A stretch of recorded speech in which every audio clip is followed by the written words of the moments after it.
Take a look at your to-do list. If it's simply just a list of tasks that you need to do, your list sucks. Throw it away, use the Eisenhower Matrix instead. Now you're probably saying my system works fine for me, and maybe it works fine, but I would still wager that you can still make it a whole lot better. Because most people waste time on tasks that are wrongly categorized as urgent, but aren't important in the grand scheme of things. And so this leads to burnout, minimal progress on real goals, but don't just take my word for it. A study shows that distractions play a significant role in reducing your productivity, especially at work. In the moment, distractions can seem like an urgent task that needs to be handled right then and there, but sometimes it's not. And in fact, at work, on average, employees are distracted roughly every 11 minutes, but it takes upwards of 25 minutes to refocus and get into that flow state, meaning that statistically, the average employee is never truly performing at their highest. There's a second study, Economist Impact. They had a study that showed that people lose an average of 127 hours a year trying to regain focus after getting interrupted. And I have a video about regaining your focus in the works. Be sure you're subscribed so you know when I drop that one. That one's going to be a doozy. So running around, always jumping from task to task can unfortunately become the norm of our day-to-day lives. And this is where the common phrase of "I'm super busy" starts to pop up. I know that I am a person who says that probably at least 3 or 4 times a day. Like, I'm so busy, man. Like, it'll come Monday and I'll be telling people it's been a long week and it's Monday. It happens to everybody. And I understand. I'm busy. You're busy. Thank you though for taking the time to watch this video though. I really do appreciate it. However, the kicker is that busy doesn't mean productive all the time. So the question is, how can we systemize our tasks in a way that helps us to focus on the productive work without feeling overwhelmed by the busy work? And so this is where the Eisenhower Matrix comes into play. This is a tool that once I implemented it and stuck to it, I saw my productivity at work begin to skyrocket, as well as getting a hold of my constantly chaotic to-do list. And later on in this video, I'll actually walk through an example of a list. Of course, I took out some information for privacy purposes, but this is an example of a to-do list that I actually had a little while back, but it was my actual to-do list. And you will see how I went from all these things on my list to actually having a structure around what it is that I'm going to be doing. However, let's start by rewinding just a little bit. Let's break down the Eisenhower. And the first thing we need to do with it is define urgent versus important. So in simple terms, urgent refers to the time frame before a task needs to be completed, and important refers to the task's relevancy to your immediate goals. Let's look at the quadrant and let's explain how all of these things work. If you look at the Eisenhower Matrix, it's separated into 4 quadrants: urgent and important, urgent and not important, important and not urgent, and not urgent and not important. Let's go through each of them. Urgent and important. This one quadrant is the handle these immediately quadrant. Think of these as project deadlines and emergencies. These are your do it now type of tasks. Like, there is no way you can put this on the back burner. This needs to have all your focus and attention. That's what goes in this box. The other box, second one, urgent, not important. These are tasks that should be delegated if possible. Think things like meetings and social media notifications and other menial tasks. You can delegate these sometimes to other people, to software, whatever you could think of, right? Best that you can, try to delegate these things out, since they need to get done quickly, but they're not really pushing you towards your goals. So if you have the capability to find a way to either give it to somebody or something else, or find a system that allows you to do it quicker. Important and not urgent. This is the golden key box. This is where the real success happens. This is where you put your tasks like your strategic planning, your learning, your self-improvement tasks, because these are important, right? Because it pushes you towards your goal, but it's not urgent, meaning that you actually have a time frame to work with these things. And remember how I've said in previous videos, success takes time. It's small actions that compound consistent. This is where this important part comes in, right? It's important, it puts you towards your goals, but it's not urgent, meaning you don't need to do it yesterday. In the last box, not urgent, not important. Case in point, delete these tasks. Just remove them. Doom scrolling, excessive entertainment, these are all tasks that you don't need to do.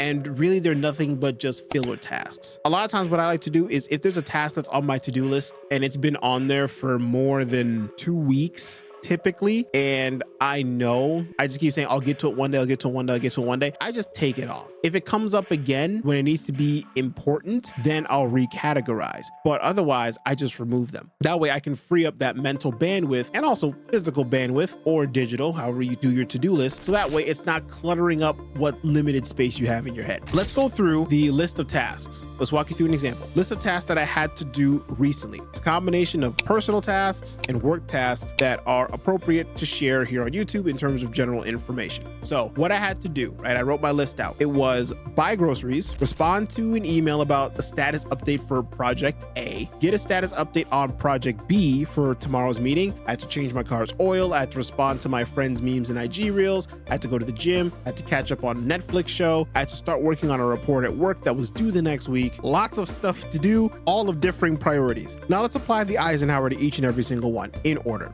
First up, buy groceries. This one for me went into the urgent and important box. Why? Because at this point, I was out of breakfasty foods. So this moves to the urgent category since I need breakfast foods. And it's important because I kind of like living. So since I like to live, I need food to live. So therefore, buying groceries is an important and urgent task that needs to be done quite quickly. Respond to email about a status update for project A. This one is also urgent and important as it impacts a project with a deadline and someone is also waiting on a response. It's also for the day jobs. You got to work with that. So that is urgent and important. The same exact status is also for project B, getting a status update for project B for the next day's meeting. Again, immediate work responsibility had to be handled then as I needed to go ahead and deliver an update at the meeting. So that's something that needed to be done right then and there. Next task was changing my car's oil. This was an urgent task, but not important.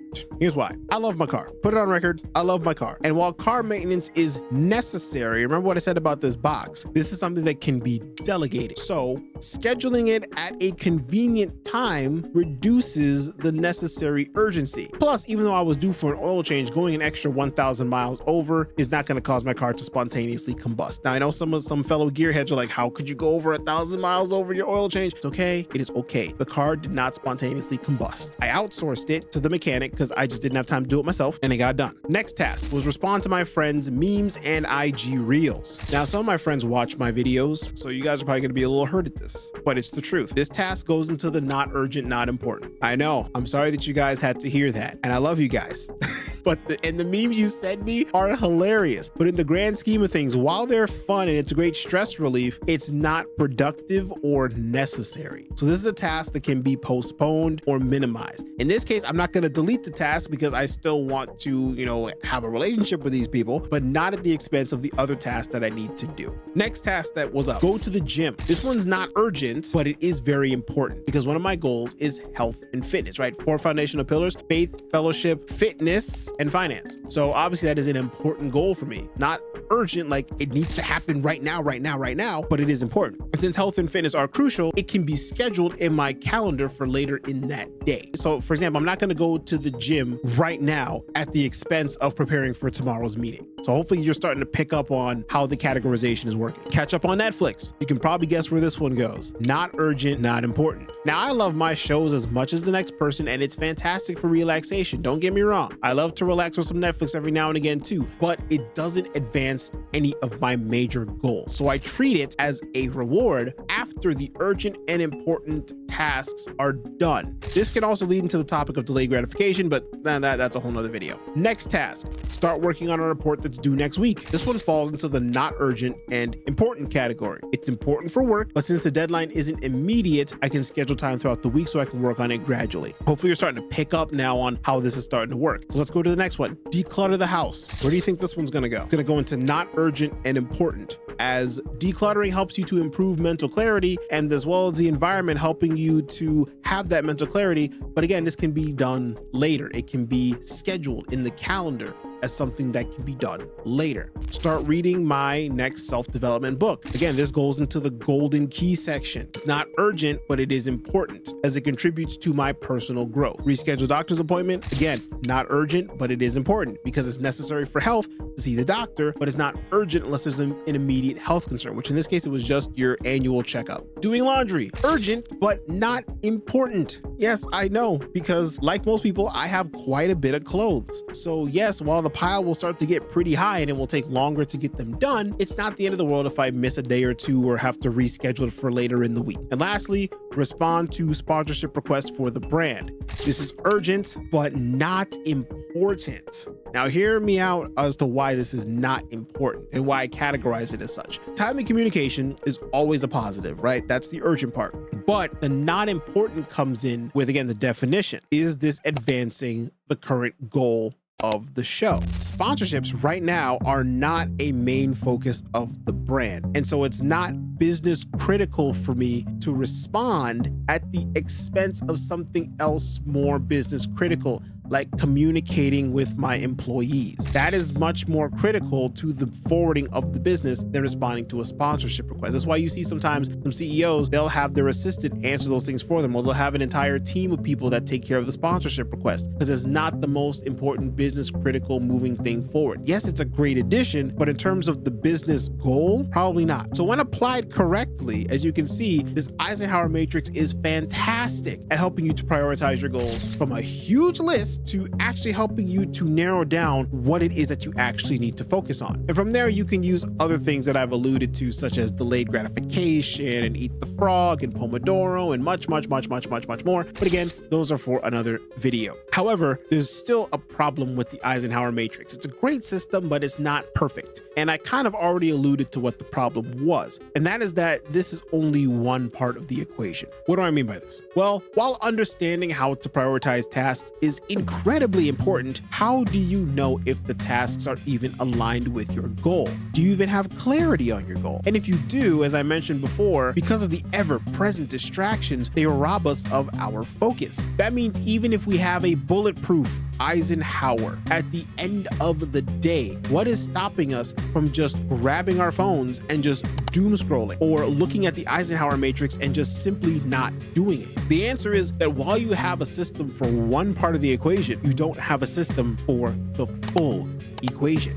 This means that you need a system for helping get clarity on your goal by ensuring that it truly inspires you to your core.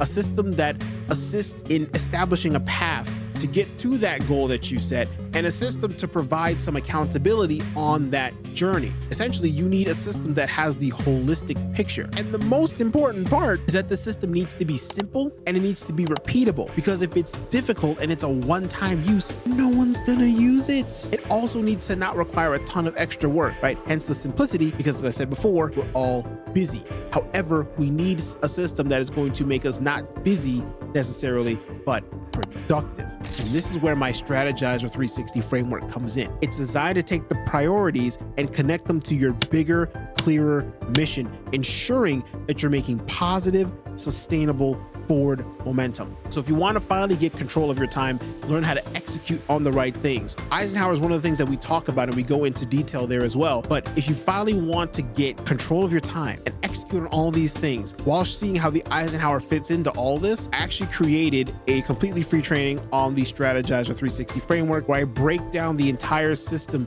piece by piece and show you how to integrate systems like the Eisenhower into a complete success roadmap for high performance. All you need is a name and email, and you'll get a totally free copy of the framework. You can either struggle bust your way through, or you can just attend the free training and get a handle on how powerful the framework is. Link is in the description if you're interested. So I'll leave you with this last statement. Remember that information without implementation is useless. Take the next step and turn your beliefs into reality. Take action. Implement what you've learned and start creating the life that it is that you truly want. I'll see you in the next one.